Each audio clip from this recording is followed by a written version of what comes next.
You have been given leave to visit the inn too then, Steeper. Elfrith's jolly greeting made the head of Alfred's household guard turn round. It has been known, Elfrith, my friend, he replied, ale in hand. He looked past Elfrith and fixed his eye on Osrith. Gale, you fought well the other day, Steeper said, then turned back to his drink. Well, that was something, Elfrith said, grinning at Osrith. He rarely says anything, you must have impressed him, with the ablech. He added. Osrith looked surprised. I did not even know I did that, she admitted. Milk in tankard, and they sat near the stairs. Elfrith regaled Osrith with stories of Devonshire, and his family, how his brother had taken over the family farm on the Lord Odder's estate, and how kind he always was to the family. So, what happened to his son? Osrith asked, as she watched a steady stream of girls appear on the balcony above the bar, make their way down the steps and circulate amongst the two cranes' customers. Die in battle? Died at Odder's hand, Elfrith replied. He murdered his son? Osrith could hear the shock in her voice.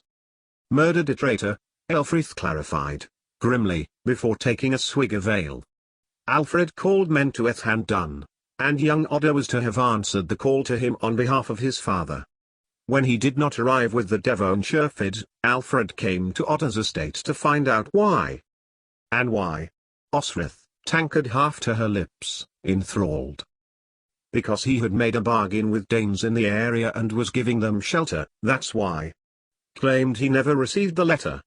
Elfrith shook his head, when he knew full well that was Alfred wanted because the messenger said so.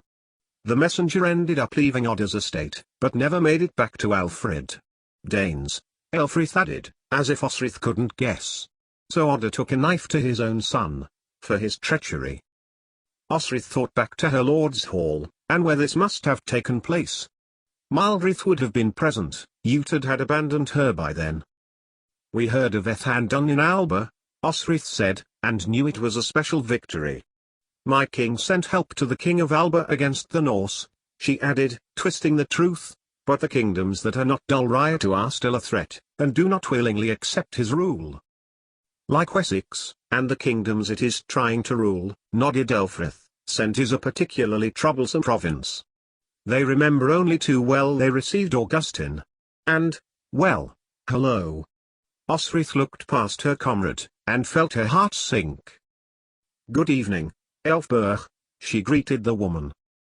Good evening, Osrith, Elfberh replied, taking her glass. Goat's milk, I see. Do you suffer with the king's ailment? I suffer from not being able to do my job properly if I drink ale each evening, Osrith clarified. Elfberh took her cup and left. So that's why you wouldn't say. Elfrith looked at Osrith as if he had worked out her secret. You wouldn't name a whore because you already had a whore. No, Osrith protested. I used to buy food here, she would never leave me alone. I never had money for a bed. Elfrith took her shoulders in his left arm. Well, you do now. Eh? Osrith squeaked, thinking of the silver of Sobrits that she had managed to get out of Alba and was, now, insecurely residing between two floorboards in the upper stables, where the guards slept. From Odder. Wages. Go on. Osrith made to get to her feet, but as she did so, she noticed Elfberh carrying over another jar of milk, which Osrith insisted in paying for. She noticed the girl's downcast eyes as she left their table. Hey, Elfgar! Elfrith shouted, suddenly, and waved a hand. Got away, did you? Just about, Elfgar complained. Miral only left me to look after the Lord Odder. He was all right after he had been sick twice, and they sent in one of Steeper's guards when he passed out. Osrith nodded to the bar where Steeper was. That's unusual. Steeper rarely leaves the palace, and, look, there he goes. Elfgar thumbed in the guard's direction. Back to his post.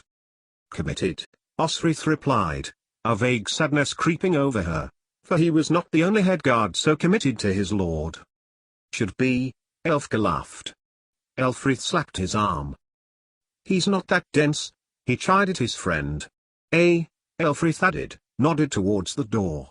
Back again, the Lord of Cookham. Your king's enemy? He added. Osrith turned to look. The men followed behind her brother, and sat at a large table near the entrance. Osrith examined Utad's face. She remembered him. A blunt pain dragged at her chest. She remembered that day, the day he had arrived back to Bibbenberg. Osrith had wanted him to take her away with him, thought that had been the reason. And had kept on hoping. He had long hair, like the Danes. Perhaps she should have known then. But his features were the same eyes, same nose, upturned a little, same mouth that turned up at the corners even when he wasn't saying anything humorous. And, of course, he commanded loyal men, fighting as he did for Alfred. See. Elfgar nodded. High hopes, this one. Not content with the Lord Odder's service. Osrith snapped her head back round. No. She began, then faltered. Elfrith gave her a wide grin, but not for Utad. Elfberh was bringing over her tankard. No charge, she said, as Osrith withdrew a coin. Osrith dragged herself to her feet, wanting to hit Elfrith for his not-so-coy encouragement of her manner towards the woman. Yes, Osrith insisted, pressing a bronze coin into her hand. I pay my way. No, Elfberh replied, slowly, looking doe-eyed at Osrith. A gift? And it would be rude not to accept. Elfberh made to put a hand on Osrith's arm, but she shook it away, furiously, knocking the milk over as she did so. Elfberh gave her a hurt look for a moment, before reaching over to the bar for a rough cloth to soak up the milk. If not milk, she said, touching Osrith on the arm, perhaps beer? Or else. She flicked her eyes heavenwards. Look, Elfberh, Osrith said, staring at the woman, trying to get her to listen as she shook her arm from Elfberh's grasp, memories of half stirring in her mind. I did want the milk, I don't want anything else, wait. Her words upset Elfberh, who took up the tankards from Osrith's table, sweeping out of her way. Wait. She made to go after her, but a warrior stood in his way. Tall and slim, the man was staring down at her. You upset her, he accused, holding out a hand as Osrith made to move past the woman, and stepped in front of Osrith. Instinct. And her hand was on Bué, and she glared back at the dark-eyed challenge. Sihtric. A voice called from behind the man. Leave him. Osrith looked past the man called Sihtric and into the face with her brother. Utad. He was amused at his man's challenge of her, and clearly did not take it seriously. I did not welcome her offer, Osrith said simply, her voice weighty as she considered her options. The man looked easy to fight, but fight and win?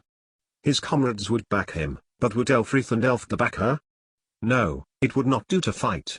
And yet, this boy Sihtric had challenged her motives. He had begun to draw his sword. Osrith drew quicker as shouts and shrieks filled the two cranes. A man behind the bar, next to a quivering Elfberh, was already reaching under it. Bué, victory. The blade was in front of the warrior who, through age, inexperience, alcohol, who knew, had barely time to unsheath his hand now still on the scabbard. Osrith changed her stance, not looking away from the dark eyes of this volatile warrior. A few words from her left, and Osrith froze. A blade was near her throat. If you wish to live, boy, you will put the sword down. And, Osrith did lower Bué, and took a step back, to the obvious relief of Elfrith, who had exhaled with some force behind her. She was also aware that Steeper, the king's guard, was watching her, carefully as she put Bué to bed. Osrith turned to look at her challenger, as a smirk crossed the face of the warrior called Sihtric. She would remember his face, this man, so many times in her future thoughts. Not much taller than she was, fine and the agile had a quickness of thought in his eye, though his face was much leaner than when she would know him better, and the haunting of his enslavement had begun to decline. His hands were on Soul Stealer, she knew that later. Now, though, she lowered her head, as if in deference. Then sprang. Osrith did not know if she yelled her battle cry when she leapt at the man Sihtric's legs, low and strong, pulling them together with all her might, but she was when she had scooped up the man and threw him into the dirt on the inn's floor before sinking her teeth into what turned out to be Sihtric's sword arm down, and Osrith threw herself at Finan, careering into one of the tables. Touchdown! Osrith shouted at him, as adrenaline drove her next move. What did you call me, you little turd? Finan screamed back, struggling to get to his feet, while at Utad's table the men were beside themselves with laughter. Come on, urged Elfrith, who was by her side. We were with you, it'll be us next. Some help you are. Osrith shouted back as they thrust through the inn's door, while behind them the scream of, "Get them!" roared after them. After a while, once Elfrith and Elfgar had thrown themselves past her and had raced back towards the palace, Osrith watched as her brother's men wound their way through the streets of Winchester. The fight had soon gone out of the two warriors she had challenged, and they were now, arm in arm with other warriors in her brother's company, making their way unsteadily away from the inn and north, away from the palace too. Osrith knew this because she was now making her own way in pursuit of them as they sang, merrily, as they traversed. Osrith wondered how long it would be until Elfgar and Elfrith realized she was not with them. Not yet, or else they had decided to not to look for her. Osrith watched her brother's men again, as a pang of sadness entered her heart. After all she had gone through to get there, all she wanted was to get to him, to tell him, her brother, Utad, that she was alive. Hadn't she told Elfrith she wanted to be a warrior? Not Hodda's warrior, but a warrior nonetheless, with Utad. That had been her fantasy, as she had headed nearer and nearer to Wessex, to tell him, to ask him for her to be with him, despite all she knew, that he was a pagan, that he had pushed aside his wife, that he was known as Daneslayer and Utad the Wicked. Come on, laughed a huge man, bald, with huge arms, one of which he draped round the shoulders of their warrior Citric as they meandered down the street. I'm going back, one more drink, said her brother. The smaller, black-haired man, her challenger, stopped suddenly. No more, my friend. I'm going. Utad tried to wrest himself from the man's embrace. Utad, we have drunk that bar dry, we have boarded that good ship, Long Mathain Ryan Agmadane. Whoops of delight from those who also knew the song of the good ship Venus, and began to sing it in clumsy verse. Osrith slipped over to another thatch to keep up with them. Over the rooftops she traversed, nimbly and stealthily, watching the inebriated men hit one another's shoulders, laughing, or imitating someone or something for the comedy of the thing. They were heading south, near to the Aegean, and Osrith watched them walk the river path towards a well-appointed, spacious house, which they entered. It took her minutes to climb over the adjacent roofs and heave herself silently, carefully, into the thatch. Below, a mezzanine and stairs. Osrith had a view through some of the thatch into the house, though she couldn't see much. People were moving about, tankards were being thrust onto a table. Someone was shhhhhshhhhshhhhhing them. So, presumably Utad's wife and children were home. Home. But what could she do? Utad had a life here, one of a warrior, husband, father. He had men loyal to him. Osrith looked at the sky. The seasons were moving on, mornings were getting light sooner. Even the constellation of the Hunter was too low to be seen now. She leaned over the roof and stared down into the darkness of the yard.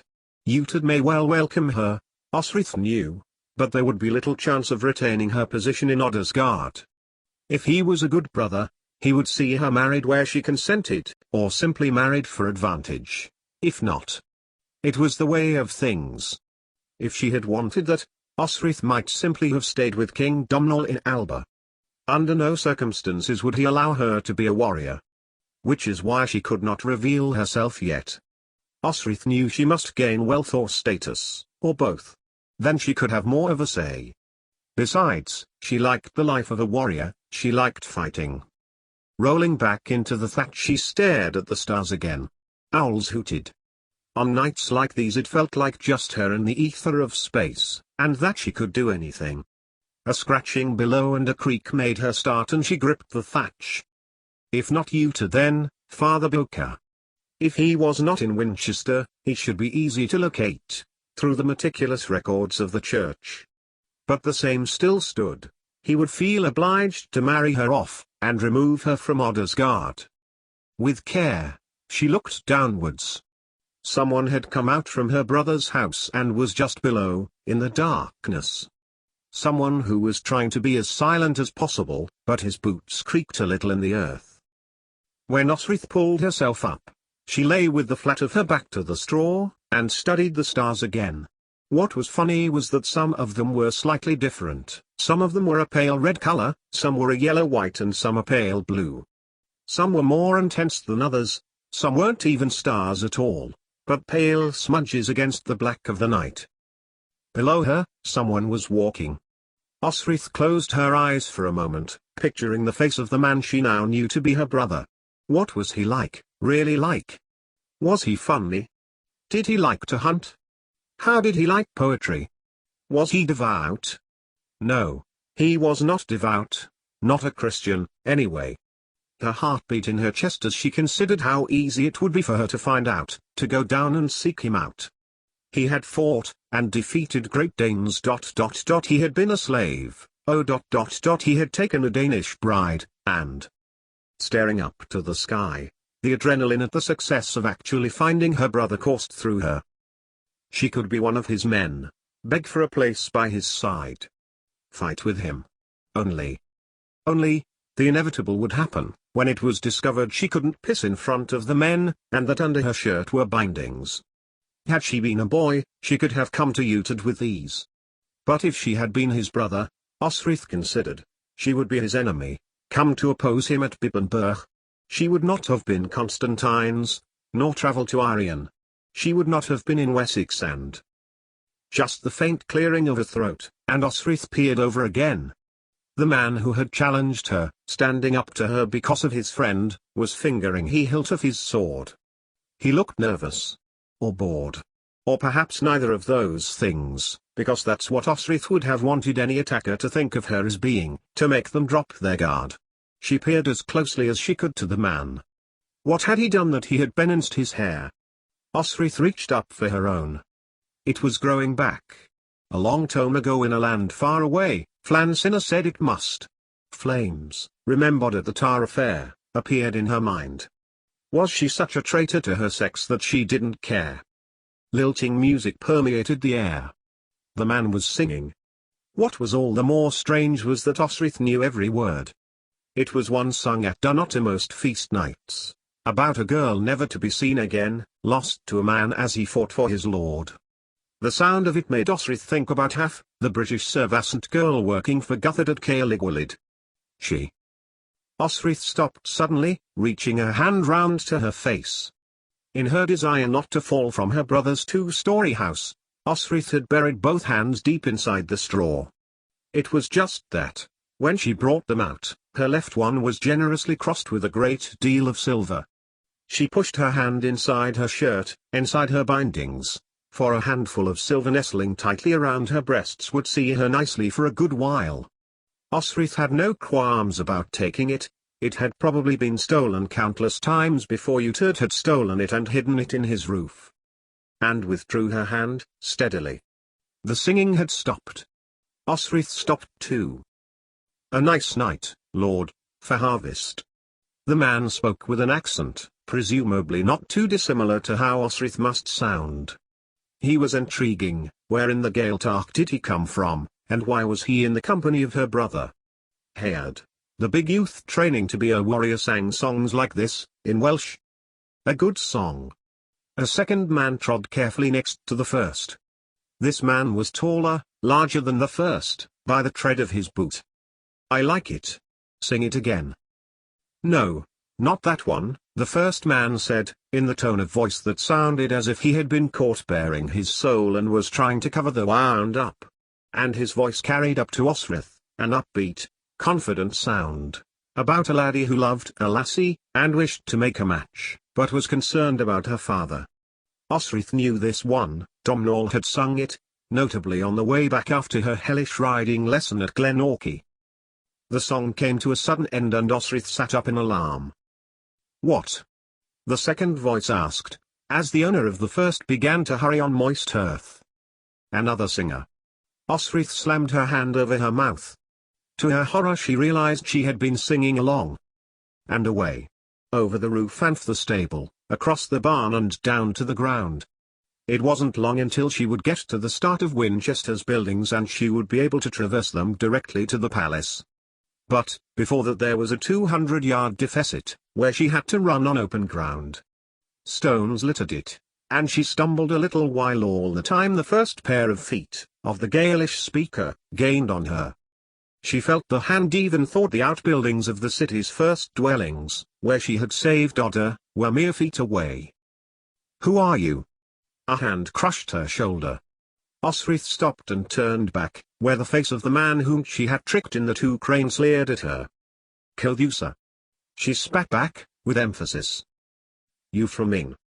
he exclaimed, his eyes narrowing.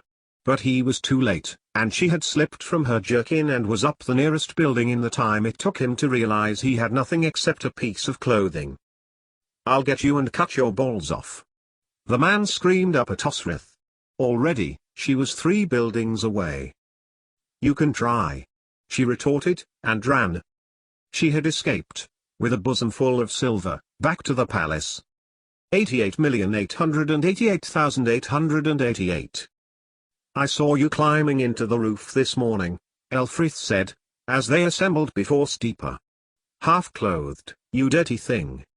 One thing Osrith did have with her carried from Dunnottar without Senid's permission, was another change of clothes. She looked across at her comrade as Steeper looked with resignation at the condition of Elfgar's blade. "You don't have to tell me, you were with the whore." Osrith shot him a narrow-eyed glance as 2 young trainees hurried before them, late. The opposite, in fact, she thought, wryly. "I came home with silver, not spent it.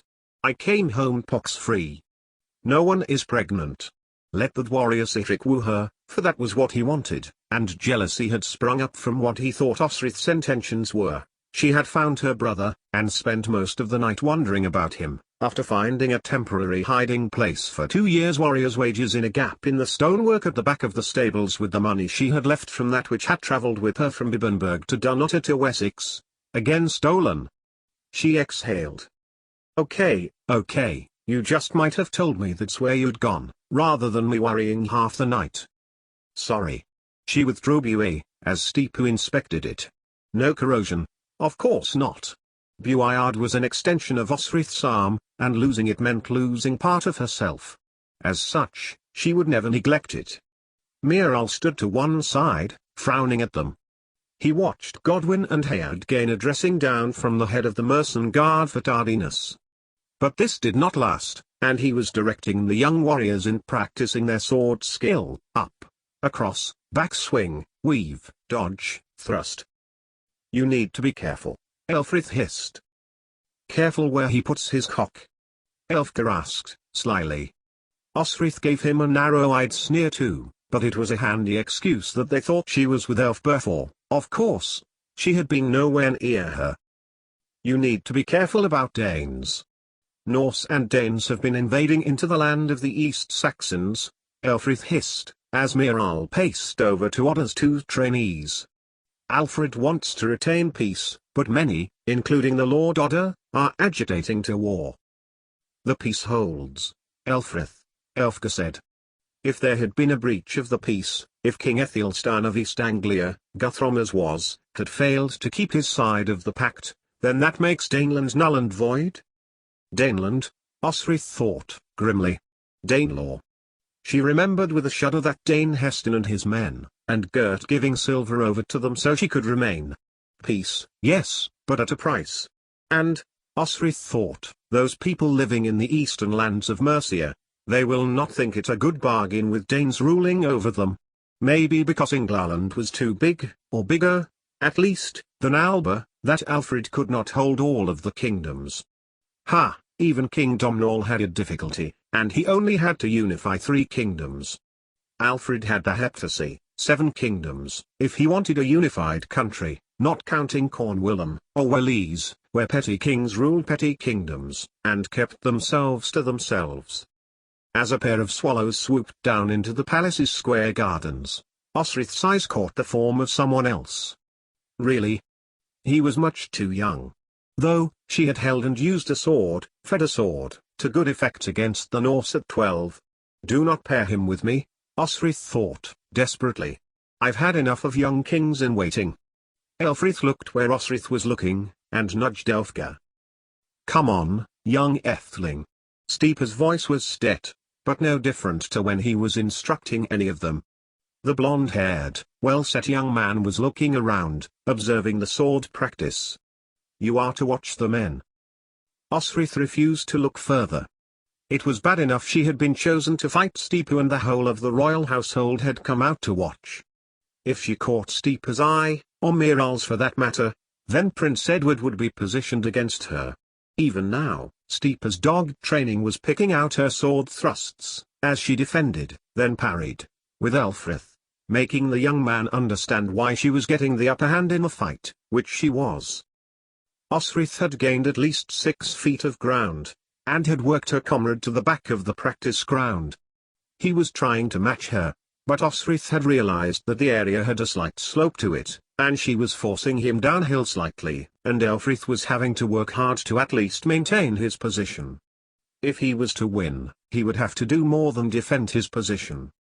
Beside them, she could hear Steepa point out her leg position, which was side on, just a little, which again gave her the edge. That was the thing, just a little edge here, and a little edge there, which meant that those unprepared, or not as canny, would be a loser before they had really got started. She raised Buey, and charged at Elfrith as he neared the stable wall, her lungs filling with air. Elfrith looked terrified. Then a smile came across his face as she suddenly stopped, miming an action which, on the battlefield, would have taken his throat. I yield. I yield. He yelled, before stepping towards Osrith. And the inevitable happened. You will fight the Etheling, now. Steepa had taken Osrith by the shoulders. Edward was beaming at her. You won't be smiling for long, Osrith thought back, but couldn't help smiling a little back at him, the most likely candidate for future King of Wessex. His ability in battle would tell much, for the Witan needed to choose someone with wisdom as well as battle ken. She had been rewarded for her ability to overcome Elfrith by having to teach the Etheling of Wessex. The boy had obviously been coddled. A short sword in hand, he stood fiercely opposite Osrith, holding it out to her, a mask of ferocity over his face, but a wrinkle of terror at his eyes. He had determined himself to be brave, but he felt frightened. Give him a moment, Osrith thought, for it was learning to control fear that was the key. The next battle fought was just routine, just the next thing to do, an automatic action. If you thought about the blood, and the reek and the actual human devastation, you could never stand on a battlefield, and the enemy had won without any steel having been daylit at all. Osrith drew Buey, holding her out in front of her.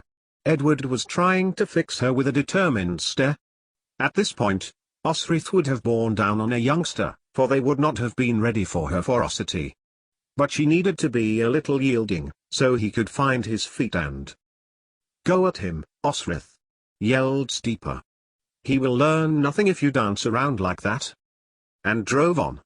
Surprisingly, Edward stood firm, and surprised her by ducking under her arm.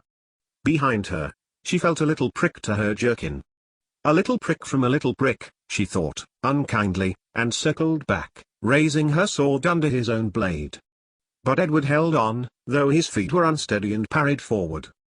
Blades are not meant to be chipped at, Osrith thought grimly, wondering when she could see the blacksmith again to put an edge back on Buey, taking knock after knock. Osrith felt the yell tumble in her throat, as Edward smiled at her, which was unnerving, and truly a good tactic which might put off a less skilled warrior. And bore on, as if his blade was not there. As expected, he moved his sword away, and used it upright to defend her blows. Osrith drove him towards Steepa, but the Etheling did not give up, and though he seemed too boyish to defend himself, was being missed by all of her blows, and her charge towards him had not given Osrith momentum. She stepped aside, ready to try a new tack. But did not get a chance, as she was bowled over. A man, taller and stockier than Osrith, had pushed her clean out of the way, and was now holding a sword towards Edward, who, for his part, would not yield. The man was laughing, and, she noticed, there was unrest from the warriors, and any spectators who generally gathered to watch sword practice. A second was all it took to realize the man was trying to defeat Edward, really trying. And that was when she sprang between them, the attacker's sword scoring a deep mark down her jerkin. "Get back!" she insisted, pushing Edward's shoulder, and rushed at the attacker, gaining at or near as she wrestled him to the damp earth. Around her, the hiss of her defense of the Etheling grew to protests and shouting. Osrith didn't hear, however. She was busy paying out the man who had chosen to attack Edward. The shock was enough for him to breathe out, heavily, winded from her blow, and he lay out his sword arm as Osrith had butted him. When he came round, she pounded his face, breaking his nose at least, and probably loosened some teeth. Blood covered her fingers and ran down her wrist. "Come on, Osrith!" She heard Miral shout to her, as she went for her dub, her little short black knife in her boot. Hands on her shoulders caused her to ebb her attack, and she rolled off the man, frowning. "He attacked the Etheling," she began, panting, as the man on the floor sat up, blood to his temple, laughing a mocking laugh at her as he dabbed at his head. She made to tear from Miral's and Elfka's hands, but her captain shook her away. "It's only his cousin, Ethelwold," said Elfrith, scornfully, as they led her back to Ottawa men. The man was looking at Osrith and imitating her as she attacked him. He believes he should be king, as his father Ethelred was king before Alfred. He often attacks Edward, he thinks it's funny. They stopped for lunch when the sun was high, and were directed to the kitchens. Meat and bread filled stomachs as the men talked and laughed and joked. "You okay, Osrith?" She had been lost in thought and had been unusually quiet. She had been thinking about the man who had attacked Edward, his cousin, presumably, and his mocking of them. Didn't he know that the peace the king had won was a fragile thing? Wouldn't he be no better off helping rather than hindering? She said all this to Elfrith, who shook his head at her, sadly. Ethelwold was not chosen to be king, Alfred was. Poor man, he was the youngest of 5 brothers, and who could have guessed that all 4 of them would end up on the wrong end of a Danish blade? Who indeed? Osrith knew all this, of course, from Kuldis's records. But to be here, and watch the tenacity and persistent patience of the king in all things, chosen to be the throne-worthiest, did he need a hindrance like Ethelwold who, Elfrith continued, had made it his life's aim to get anyone who would listen to hear him repeat that he has had his crown stolen by his uncle. The banter of the men around them hid their discussion, which came to an abrupt halt when Steeper stood by her. "Get up," he instructed. "Not you, Elfrith." He leered at Osrith. "This is a matter for him." He jerked his big head in her direction, "and the king." "The king?" Osrith asked, looking at Elfrith, as if he could help her, but his face was blank. "What does the king want with me?" "Get up," Steeper shook her from the bench under his mighty hands, "and you'll see. 88,888,888. Osrith refused to look back at her comrades. Instead she walked behind Steeper. She had met kings before, knew royalty. She knew how to behave in a throne room. Osrith told herself all of this, to no avail, for her heart was hammering in her chest and pounding into her neck and head. "I just thought he was being attacked," Osrith's inner dialogue repeated. "I did not know the attacker was royalty." Beside the king, and the queen to his right, and his son standing on his left, was Odda. His old, crinkled face was unreadable, which was not a good sign. Within an hour of her attack of a person of royal blood she had been summoned to give account to King Alfred. Clearly something was serious enough for her to be brought to him, and any hearing, and punishment, would, obviously, be weighty. The king did not beat about the bush, but to Osrith's satisfaction. His eyes wrinkled at the corners in the same way that Edward's had done when she had been about to attack him. In Alfred's case, it was acknowledgement of his approval when, as Steeper let go of her arm, she sank to her knees, head bowed, before him. "I watched you fight my nephew," Alfred began. "Please, explain." "I do humbly apologize, Your Grace," Osrith spoke out, clearly, trying to ensure her words were understandable for, thought the same language. English was pronounced differently to Saxon. "I thought your son was in danger." "And you fought my son?" Osrith, head still bowed, watched the king's arm gesticulate in Edward's direction. Then, He inclined forward. "Look at me." Osrith looked. The King of Wessex.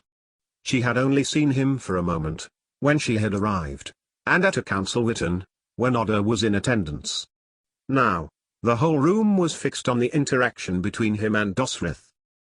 His face was pale. A circlet of bronze sat about his raven hair. Pale blue eyes bore into her face.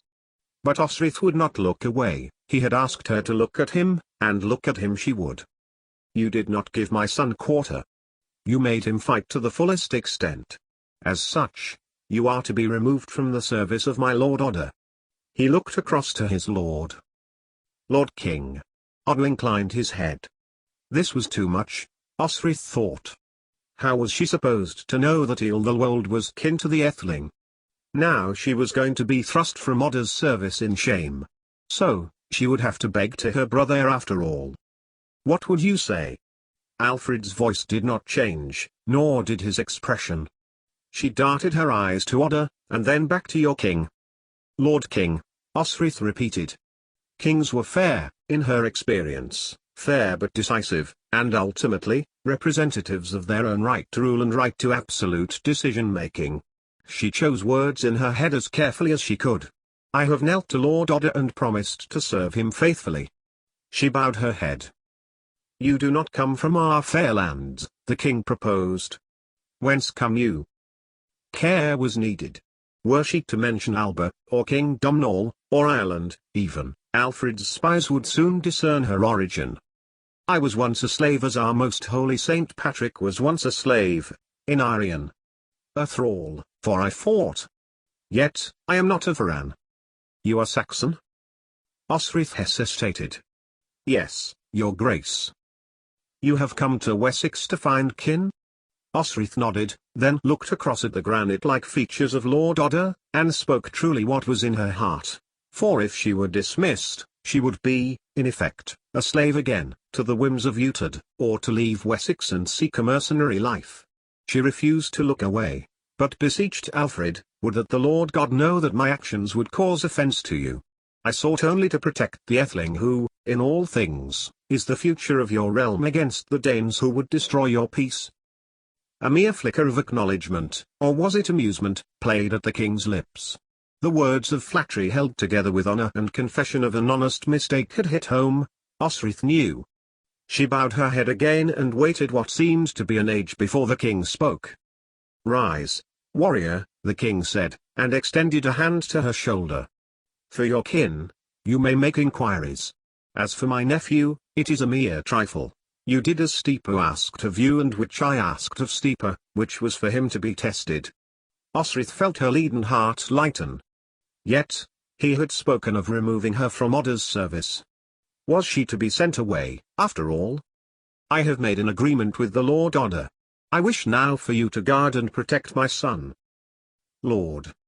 Osrith bowed her head as the king withdrew his hand. Then, her mind went to the man who had taken her in as his guard, saving her from starvation. But the Lord Oda. She looked at him. But Oda was smiling. "I am sure Oda appreciates your loyalty. I have made an arrangement that is suitable for him.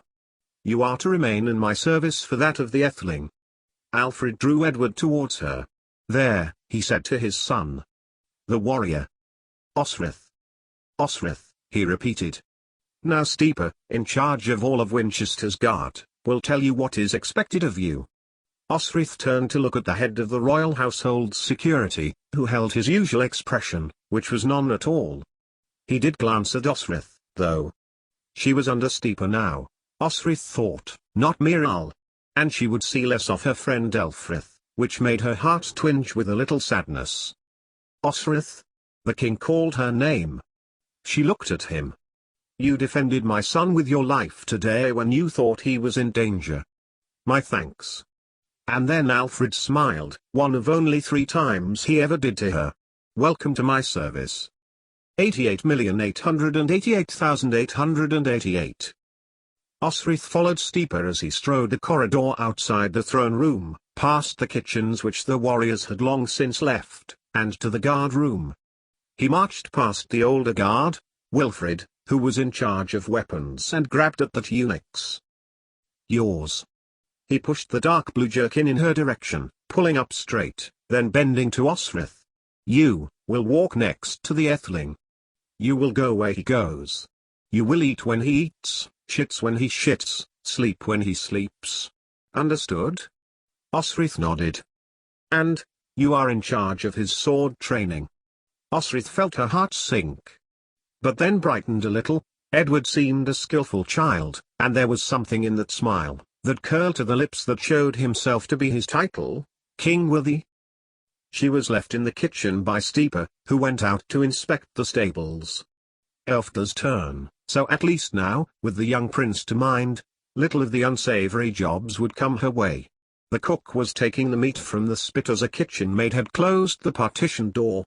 Then opened it again, as an old woman stood there. She heard the maid talk British to her, but soon stopped as the cook marched over to the door, taking it away from their maid, whom she shooed away. The cook bolted the door, but Osrith slipped the bolt open again as the cook turned, and she trod the uneven stones until she had caught up with her. What she needed was more lily root, and she called to the woman. To her astonishment, the woman, who Osrith learned in time was called Allah, answered in Cymric and, for 3 pieces of silver, promised to bring it next time she called. Osrith could see that the maid had indeed provided food. Her basket was filled with the meat and bread that the warriors had indulged in that lunchtime. 88,888,888.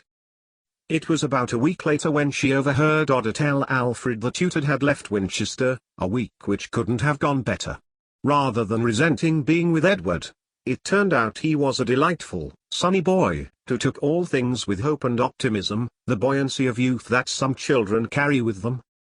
His mother still fussed over him, which the child indulged, but once out of her sight became the young boy growing to be a man again, interested in learning sword skill and playing, and sometimes slipping out of the palace to walk amongst the grounds. "You don't need to slip out," Osrith told him one evening when she heard him get up. She slept, cloak under her head, outside his door. "If you wish to explore Winchester, you could do it at any time. I'd be with you." Mother would not approve. A little grey cloud settled over his head, but Osrith had smiled and said, "I expect your father would not. You need to know your own kingdom. You need to know your own kingdom." A voice whined in the darkness, making a good imitation of Osrith's own voice. For a betrothed young woman, Ethelfled could be petulant. She is jealous of him, Osrith told herself. If she had been born a prince not a princess, it would be Ethelfled who would be the Etheling, not Edward. It was clear she was cruel to him, though Edward bore it well. She would be moving to Mercia when she was married, Edward told Osrith, a shard of happiness in his statement. But Osrith could also see how much he adored his older sister, because he would follow her, admire her own sword skill, and on occasions when she sat with him while he was learning Latin, the Etheling positively beamed at her attention. So, after petitioning his father, Edward was allowed to go beyond the palace, as long as Osrith was with him.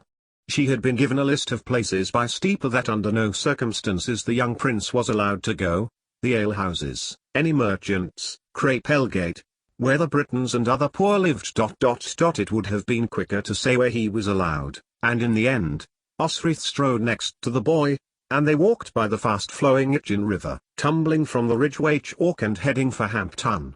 Daily, Edward would sword train with her, but always away from the guards, which was a pity, Osrith thought, as he would gain more from a range of challengers.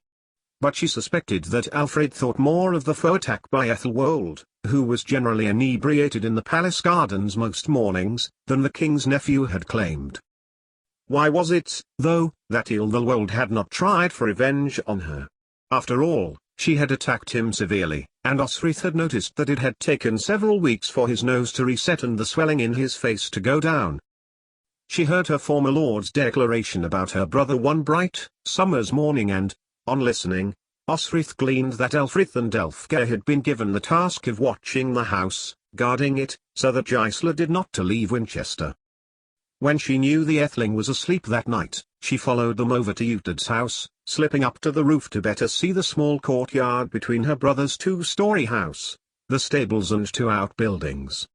They were her family, after all, and she wondered about the horses stabled in the square, who were patiently exercising their legs, waiting patiently for something.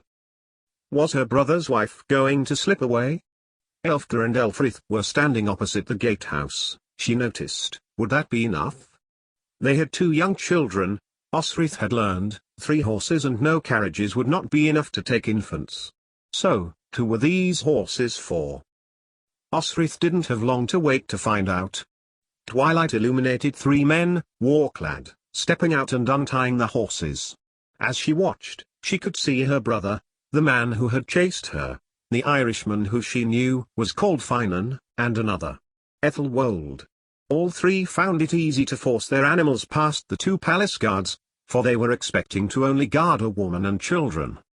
North was where Odda had told the king they had already gone, which made sense, for Ethelwold had not kept quiet and had let slip about offers of kingship made by a dead Dane, and, if she had heard it, others would have too. Clearly it interested Ethelwold, as he was desperate for Wessex's crown. Why was her brother interested? She would find out.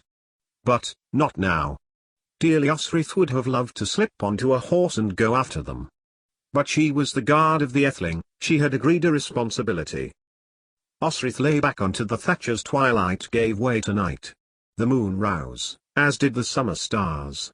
No trace of the hunter now, but the Great Bear rose, as did the plough and others she recognized but knew not any names. She slowly walked back to the palace, hoping she would not be missed. Slowly, because she had spent time picking through the thatch of her brother's house to extricate every piece of plunder he had hidden.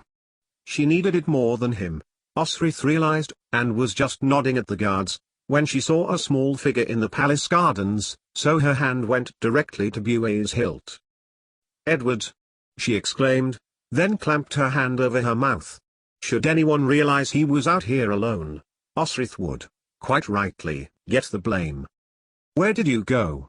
Why are you out of bed?" she pressed, as they walked hastily down the corridor to the bedchamber, Osrith's hands on his shoulders. "I followed you." His reply was mirthful, as if it was all a grand adventure. "You never did." Osrith's heart was in her mouth, and she hustled the Atheling into his room, and closed the door, standing with her back to it. "But you went, and I waited." He looked earnest, and a pained expression crossed his features. "I thought you were asleep." "Look," Osrith said, "I was wrong to leave you, and—" "You have it?" Edward asked, eagerly. "What you went for?" Osrith nodded. "I needed to claim my money I was owed." "A treasure hunt!" Edward exclaimed, his eyes lively. She felt her heart sink. It must be well past midnight now, and if he didn't get to bed soon, he'd be tired in the morning and she would get the blame. "Come on," he urged, "let's see, then we can hide it." Then he turned away, giving out a big sniff. Osrith was astonished. She was so caught up in how pleased she was, she hadn't noticed his usual optimistic bounce was camouflaging a sadness. "Yes," Osrith agreed. "If you know a good place to hide my silver, then show me." She held out a hand to his shoulder. "But first, can you tell me who has upset you? I can kill them for you, if you like." The last sentence was meant by Osrith as a joke, but she was astonished when Edward turned his cornflower blue eyes to her in anticipation. "You can," he declared.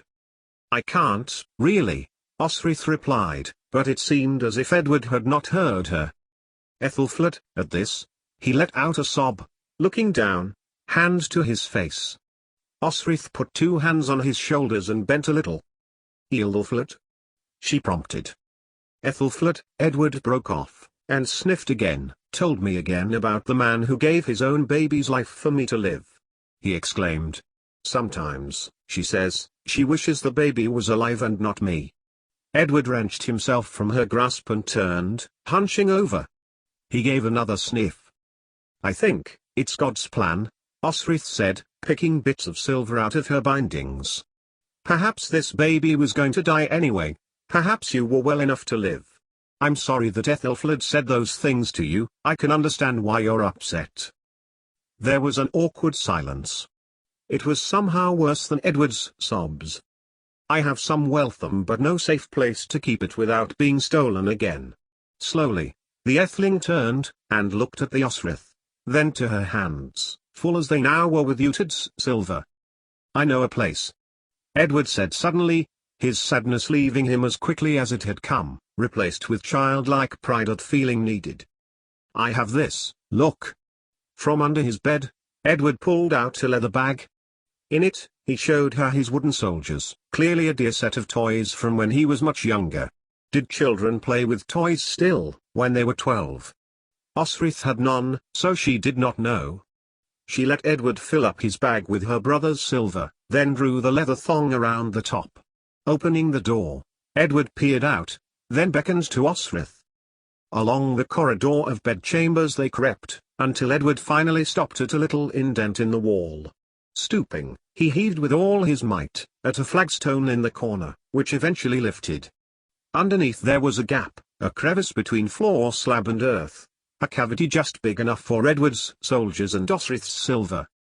I've hidden them for years here, Edward told her, as he trod on the slab to make it level with the others.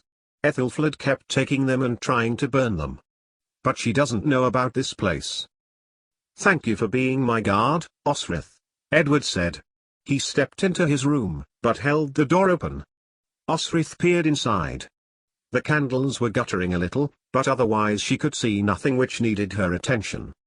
Would you sleep this side of my door tonight, Osrith? Edward asked.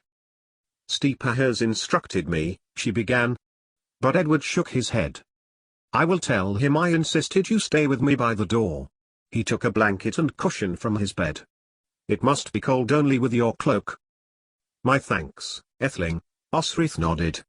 Do you feel better now? Much better, the boy replied, before bounding over to his bed and getting into it, before turning over. He was asleep within seconds. Osrith, with a generous cushion and thick blanket, smiled in the darkness to the young prince, before settling down to sleep herself. 88,888,888. Osrith's new sleeping arrangements meant for a better rest, and she had risen in time for what the Irish church called matins and had been there for the service most mornings, after asking for her duty to be covered by one of the palace guards. She said the Lord's Prayer in Irish at the appropriate time, and felt more at peace than she had in a long time. It was a week after the summer solstice which, Osrith noticed, was observed by several people coming from Crapelgate in sporadic groups just before dawn. The Britons had appeared and made their way beyond the city wall to witness the rising of the sun on the longest day.